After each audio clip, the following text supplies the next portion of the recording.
स्ट्रॉबेरीचा season आलेला आहे, तर आता आपण स्ट्रॉबेरीची स्मूथी बनवणार आहोत. ती मुलांसाठी तसंच आपण वेट लॉससाठीही खाऊ शकतो. तर ती कशी बनवली ते पाहूया. तर मिक्सी जारमध्ये इथे मी 7 ते 8 बारीक कापलेल्या स्ट्रॉबेरीज टाकून घेते आहे. त्याचबरोबर त्यामध्ये मी एक केळं बारीक कापलेलं, 2 टेबलस्पून इथे मी ओट्स घेतलेले आहेत, ते घालूयात आपण. मखाणे घालणार आहोत.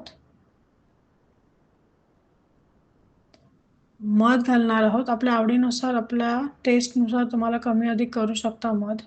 आणि ह्यामध्ये मी दूध घालून घेत आहे. तर आता याची छान आपण स्मूथ अशी एक स्मूदी बनवून घेऊयात. ही स्मूदी मी एका बाउलमध्ये काढून घेते आहे. तर त्याचमध्ये आपण आता चिया सीड घालून घेणार आहोत. ते छान व्यवस्थित आपण मिक्स करून घेऊयात आणि 10 मिनटं त्याला फ्रीजमध्ये ठेवून देणार आहोत, जोपर्यंत आपला चिया सीड व्यवस्थित फुलत नाही. थंडगार अशी आपली चिया सीड स्ट्रॉबेरी स्मूथी तयार झालेली आहे.